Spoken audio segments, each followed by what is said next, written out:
Hello बच्चों, आज हम इस वीडियो में सेप्रोफाइटिक मोड ऑफ न्यूट्रिशन और पैरासिटिक मोड ऑफ न्यूट्रिशन को पढ़ेंगे।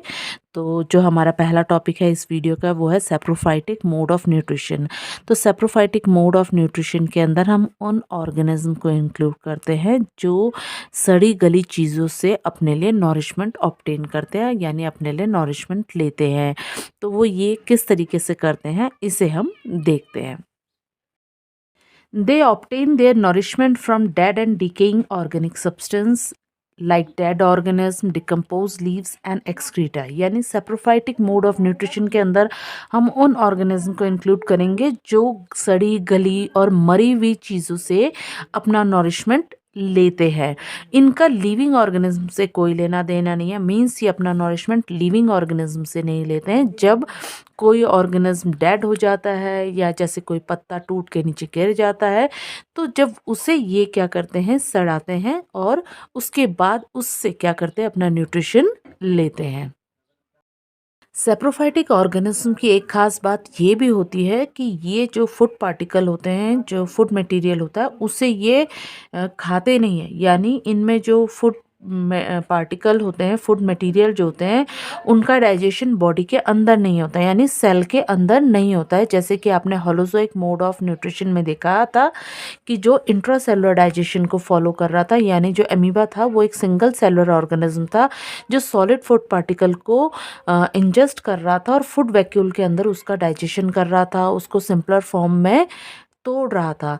लेकिन सेप्रोफाइटिक ऑर्गेनिज्म में क्या होता है, जो फूड पार्टिकल होते हैं उसका ब्रेक डाउन यानी डाइजेशन बॉडी के बाहर होता है। इसलिए जो सेप्रोफाइटिक ऑर्गेनिज्म होते हैं वो एक्स्ट्रा सेलुलर डाइजेशन को फॉलो करते हैं।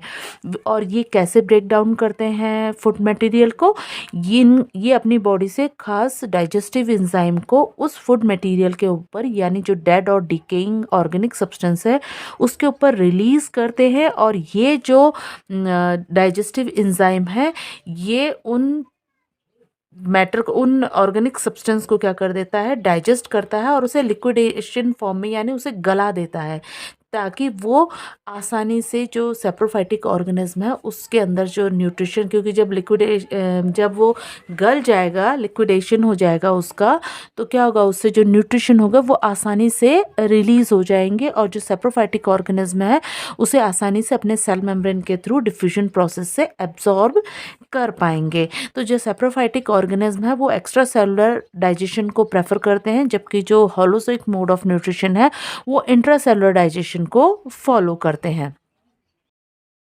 Saprophyte absorb the digested food material and use it for their growth, reproduction and other body functions। यानी जब डाइजेस्टिव एंजाइम के ज़रिए जो सेप्रोफाइट्स थे उन्होंने जो डेड ऑर्गेनिज्म थे उनको गलाया, उनका ब्रेक डाउन किया और उसके बाद उन्हें सिंपलर फॉर्म में जब तोड़ा, और सिंपलर फॉर्म में तोड़ने से क्या हुआ, जो डेड ऑर्गेनिज्म थे उनका वो गलने लगे और गलने के कारण उनके अंदर से जो न्यूट्रिशन रिलीज हुआ उसको किसने ऑब्जर्व किया, सेप्रोफाइट ने ऑब्जर्व किया। और उस न्यूट्रिशन का इस्तेमाल उसने किसके लिए किया, एनर्जी रिलीज़ करने के लिए किया, अपने ग्रोथ के लिए किया, रिप्रोडक्शन के लिए किया, और जो दूसरे उसके बॉडी फंक्शन है उसके लिए उसने उस एनर्जी का, उस न्यूट्रिशन का यूज़ किया। The simple organic substance that remain become part of the soil and is taken by plant. तो जितना सेप्रोफाइट को न्यूट्रिशन चाहिए था अपने लिए, अपने बॉडी ग्रोथ के लिए, अपने नॉर्मल बॉडी प्रोसेसिंग के लिए, उतना उसने इस्तेमाल किया। और जो बचे हुए सिंपल ऑर्गेनिक सब्सटेंस थे उसको उसने वैसे ही क्या किया, ज़मीन पर छोड़ दिया, क्योंकि इतना सारा तो वो खा नहीं सकता है। तो जो वो खाता नहीं है, जब उसका पेट भर जाता है, उसकी ज़रूरत का पूरा हो जाता है, तो बाकी ऑर्गेनिक जो सिंपलर ऑर्गेनिक सब्सटेंस है उसको वो वैसे ही ज़मीन पर छोड़ देता है। तो वो क्या बन जाता है, become part of the soil. तो वो सॉइल के साथ मिक्सअप हो जाता है, यानी वो जो न्यूट्रिशन थे वो किसके साथ मिक्सअप हो गए, सॉइल के साथ मिक्सअप हो गया। और उसको कौन इनटेक करता है, उसको कौन ले लेता है, टेकन बाय प्लांट। और जब वो पानी के साथ घुल के प्लांट उसको, उन मिनरल्स को, उन न्यूट्रिएंट को क्या कर लेता है, एब्जॉर्ब कर लेता है। Saprophyte organisms keep our environment clean and recycle nutrients back into the ecosystem। तो इस तरीके से जो सेप्रोफाइटिक ऑर्गेनिज्म क्या करते हैं, डेड बॉडीज पे या डेड ऑर्गेनिज्म जो है उन पे वर्क करते हैं, उनको गला कर क्या कर देते हैं, हमारे इन्वायरमेंट को क्लीन करते हैं।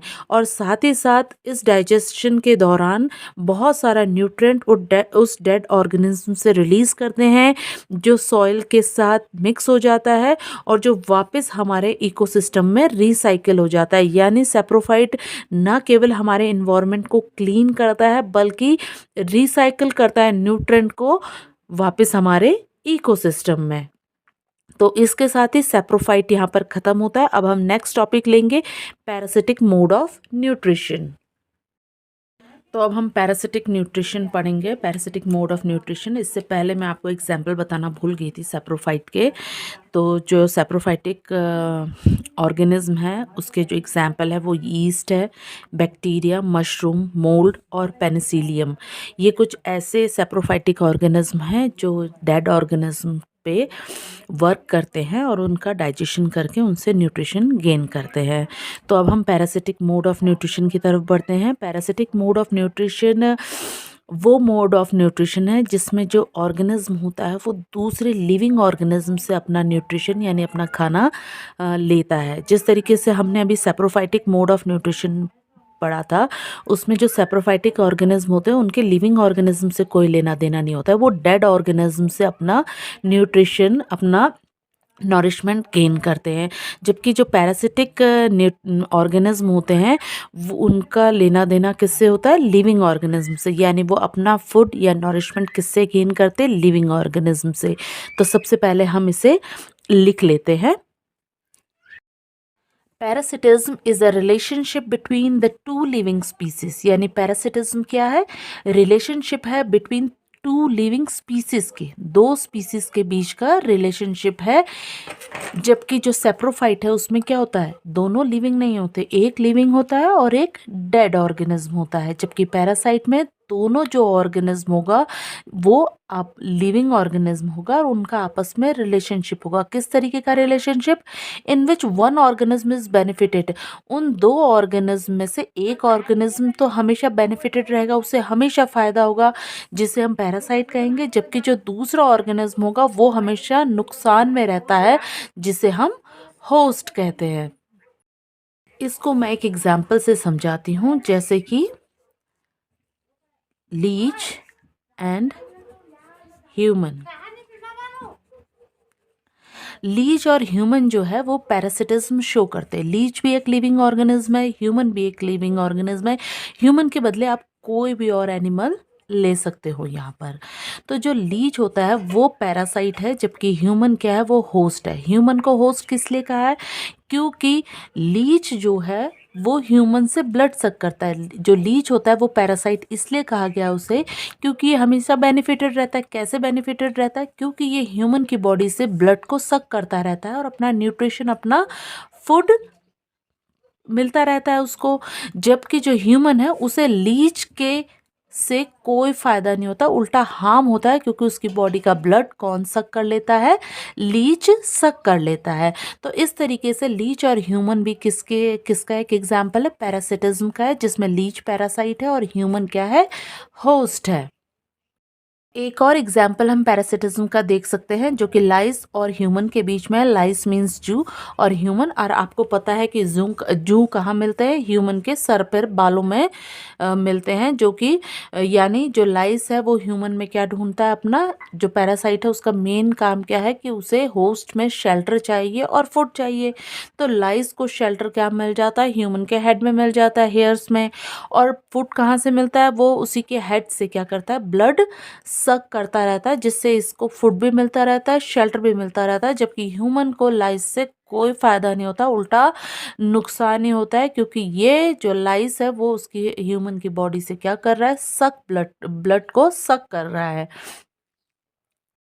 तो इन एग्जाम्पल्स से हमने क्या देखा कि जो मोस्टली पैरासाइट होते हैं वो हार्मफुल होते हैं किसके लिए, होस्ट की हेल्थ के लिए, क्योंकि वो होस्ट की बॉडी का न्यूट्रिशन सक करते रहते हैं, जिसके कारण जो न्यूट्रिशन होस्ट को मिलना चाहिए, होस्ट अपने फ़ायदे के लिए यूज़ करता, उसको कौन यूज़ कर लेता है, जो उसके पैरासाइट है, जो उसकी बॉडी में पैरासाइट है वो उसको यूज़ कर लेता है। तो इसलिए जो ज़्यादातर पैरासाइट होते हैं वो हमेशा होस्ट की हेल्थ के लिए हार्मफुल ही होते हैं। और वो पैरासाइट जो डिजीज़ कॉज करते हैं होस्ट में, वो पैरासाइट जो डिजीज़ कॉज करते हैं होस्ट में, उन्हें हम क्या कहते हैं, पैथोजन कहते हैं।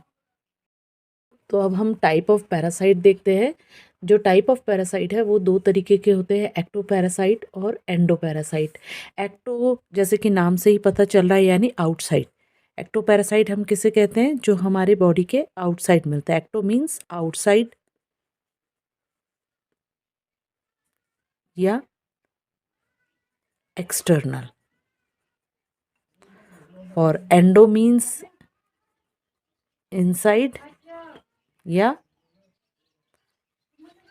इंटरनल। तो एक्टोपैरासाइट को हम कैसे लिखेंगे, remain outside the body of host and obtain their food from the organism। यानी ये जो एक्टोपैरासाइट होते हैं, ये जो होस्ट है उसकी बॉडी के बाहर रहते हैं और अपना खाना उसकी बॉडी के मीन्स बाहर से ही उसकी बॉडी से गेन करते हैं। जैसे इसके एग्जाम्पल से आपको ज़्यादा अच्छे से समझ आएगा कि किस तरह से वो होस्ट की बॉडी के बाहर रहते हैं और कैसे अपना फूड ऑब्टेन करते हैं। जैसे कि लाइस, जिसका मैंने एग्जाम्पल आपको दे चुकी हूँ। जू जो कि ह्यूमन बॉडी के सर में स्काल्प में प्रेजेंट होते हैं, हेड के स्काल्प में प्रेजेंट होते हैं और वहीं से अपना खाना लेते हैं। दूसरा हो गया टिक। टिक वो इंसेक्ट्स होते हैं, वो पैरासाइट होते हैं जो एनिमल्स की बॉडी पे मिलते हैं और उनकी बॉडी से वो क्या करते हैं, बाहर से ही, स्किन से ही, इस तरीके से बाहर से ही क्या करते हैं, वो ब्लड सक करते हैं। जो तीसरा एक और एग्जाम्पल है वो है मॉस्किटो। मॉस्किटो क्या करते हैं, मॉस्किटो तो आप सबको ही पता है कि उससे आपको और अच्छी तरीके से समझ आया जाएगा कि वो एक्टोपैरासाइट है, क्योंकि वो हमारी बॉडी के बाहर से क्या करते हैं, ब्लड सक करते हैं। तो ये सारे जो है वो एग्जाम्पल है किसके, एक्टोपैरासाइट के, जो हमारी बॉडी के यानी होस्ट की बॉडी के बाहर रहते हैं और बाहर से ही होस्ट की बॉडी से अपना फूड डिराइव करते हैं यानी ऑब्टेन करते हैं। नेक्स्ट है एंडोपैरासाइट। तो ये क्या होंगे, रिमेन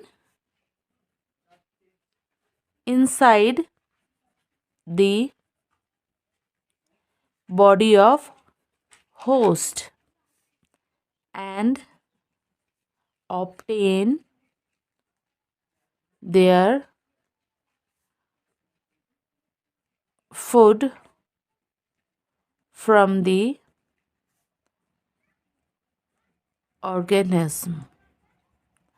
यानी ये वो पैरासाइट है जो होस्ट की बॉडी के अंदर प्रेजेंट रहते हैं और उसकी बॉडी के अंदर से ही जो अंदर के ऑर्गन्स होते हैं वहाँ से अपने फूड को सक करते हैं। तो उनके एग्जाम्पल कौन से हैं, जैसे कि टैपवॉर्म, एस्कैरिस, ये सब वो पैरासाइट है जो ह्यूमन जो एंड मींस जो होस्ट की बॉडी के इंटेस्टाइन में प्रेजेंट होते हैं और इंटेस्टाइन वॉल में इनके एक सकर टाइप स्ट्रक्चर होता है इनके माउथ पे, जिससे वो जो होस्ट के जो इंटेस्टाइन होता है उसके साथ चिपक जाते हैं और वहाँ से वो उसके इंटेस्टाइन से क्या करते हैं, ब्लड को, न्यूट्रिशन को सक करते रहते हैं, जिसके कारण जो होस्ट होता है उसको डिज़ायर जो अमाउंट की न्यूट्रिशन मिलनी चाहिए वो उसे नहीं मिल पाती है, जिसके कारण उसमें बहुत सारे डिफिशिएंसी यानी न्यूट्रिशन की कमी से होने वाले जो डिफिशिएंसी सिम्टम्स है वो दिखने लगते हैं। तो इस तरीके से जो पैरासाइट है वो मोस्टली क्या होता है, होस्ट के लिए हार्मफुल होता है। और पैरासाइट मैं आपको बता चुकी हूँ कि दो लिविंग ऑर्गेनिज्म के बीच का रिलेशनशिप है, जिसमें एक हमेशा बेनिफिटेड होता है जिसे हम पैरासाइट कहते हैं, जबकि दूसरा हमेशा हार्म में रहता है जिसे हम होस्ट कहते हैं। जो पैरासाइट होते हैं वो दो तरीके के होते हैं, एक्टो और एंडो। एक्टो वो पैरासाइट होती है जो होस्ट की बॉडी के बाहर प्रेजेंट रह के अपना खाना उसकी बॉडी से ऑब्टेन करते हैं, जबकि एंडो पैरासाइट वो होते हैं जो होस्ट की बॉडी के अंदर ही रहते हैं और डायरेक्टली उसके बॉडी ऑर्गन से जो फूड है, जो नॉरिशमेंट है, उसे सक करते हैं, जिसके एग्जाम्पल दोनों मैंने आपको दे दिए हैं। तो इसके साथ ही ये जो हेटरोट्रॉपिक मोड ऑफ न्यूट्रिशन है वो यहीं पर ख़त्म होता है। तो ये वीडियो ख़त्म करने से पहले हम एक बार रिवीजन कर लेते हैं कैसे सेप्रोफाइट और पैरासाइट के बीच में कंपैरिजन करके। तो चलिए इसे देख लेते हैं। Nutrition obtain from organic remains. जो सेप्रोफाइट्स होते हैं वो अपना न्यूट्रिशन कहाँ से ऑब्टेन करते हैं? जो ऑर्गेनिक रिमेन्स होते हैं यानी जो डेड ऑर्गेनिज्म होते हैं उनसे अपना न्यूट्रिशन ऑब्टेन करते हैं, जबकि जो पैरासाइट होते हैं वो अपना न्यूट्रिशन कहाँ से लेते हैं? दूसरे लिविंग ऑर्गेनिज्म से ऑब्टेन करते हैं, जबकि ये डेड ऑर्गेनिज्म से अपना न्यूट्रिशन ऑब्टेन करते हैं, ये लिविंग ऑर्गेनिज्म से ऑब्टेन करते हैं। जो सेप्रोफाइट होता है उसमें एक्सटर्नल डाइजेशन होता है। कैसे होता है? वो डाइजेस्टिव एंजाइम जो डेड ऑर्गेनिज्म है उनके ऊपर रिलीज करते हैं, फिर उनका ब्रेक डाउन होता है और उसके बाद जब वो लिक्विडेशन हो जाता है उनका, तो तब उनमें से वो जो न्यूट्रिशन है वो ऑब्टेन करते हैं। तो इसलिए इनका जो डाइजेशन होता है वो एक्सटर्नल होता है, जबकि इसमें ये कोई भी डाइजेशन प्रोसेस नहीं करते हैं, क्योंकि ये दूसरों से अपना खाना ऑब्टेन करते हैं। और ये जो खाना ऑब्टेन करते हैं वो क्या होता है? प्री डाइजेस्टेड होता है, वो पहले से ही डाइजेस्टेड होता है। तो इन्हें पैरासाइट्स को उसे डाइजेस्ट करने की ज़रूरत नहीं पड़ती है। और ये क्या करते हैं? ये जब उसे डाइजेस्ट करते हैं यानी ब्रेक डाउन करते हैं कॉम्प्लेक्स ऑर्गेनिक रिमेन्स को सिंपलर डाइजेस्टेबल रिमेन्स में, तभी ये उसका क्या करते हैं? यूज़ करते हैं। जो सेप्रोफाइट होते हैं उन्हें सकिंग ऑर्गेनिज्म की ज़रूरत नहीं होती है, क्योंकि वो किसी की बॉडी से, लिविंग ऑर्गेनिज्म से कुछ भी फूड को सक करके नहीं लेते हैं। जबकि जो पैरासाइट होते हैं इसमें जो मैक्सिमम पैरासाइट होते हैं वो दूसरे जो लिविंग ऑर्गेनिज्म है उनकी बॉडी से जो फूड है उसे सकिंग प्रोसेस के ज़रिए ऑब्टेन करते हैं, इसलिए ज़्यादातर जो पैरासाइट होते हैं इसमें सकिंग ऑर्गन प्रेजेंट रहते हैं। जो सेप्रोफाइट है वो कोई भी डिजीज़ कॉज नहीं करते हैं अपने होस्ट में, क्योंकि जिनसे वो खाना लेते हैं वो ऑलरेडी डेड होते हैं। लेकिन जो पैरासाइट होते हैं वो जिस होस्ट से खाना लेते हैं उस को इस सकिंग प्रोसेस के कारण, उनसे खाना लेने के कारण उनको बहुत सारी डिजीज़ होने का डर रहता है, क्योंकि वो उनके न्यूट्रिशन को उनसे ले रहे होते हैं, तो जिसके कारण उनमें बहुत सारे डिजीज़ेस होने के चांसेस रहते हैं। जो सेप्रोफाइट होते हैं वो हमारे इन्वायरमेंट को क्लीन रखते हैं, जो न्यूट्रिशन होते हैं उन्हें वापस इकोसिस्टम में रिसाइकल करते हैं, जबकि पैरासाइट का कोई भी यूज़फुल इकोलॉजिकल रोल नहीं होता है। तो इसके साथ ही जो हेटरोट्रॉपिक मोड ऑफ न्यूट्रिशन है वो यहीं पर फिनिश हो रहा है। तो नेक्स्ट वीडियो में हम रेस्पिरेटरी सिस्टम को पढ़ेंगे, तो आप नेक्स्ट वीडियो का वेट कीजिएगा। Thank you, bye.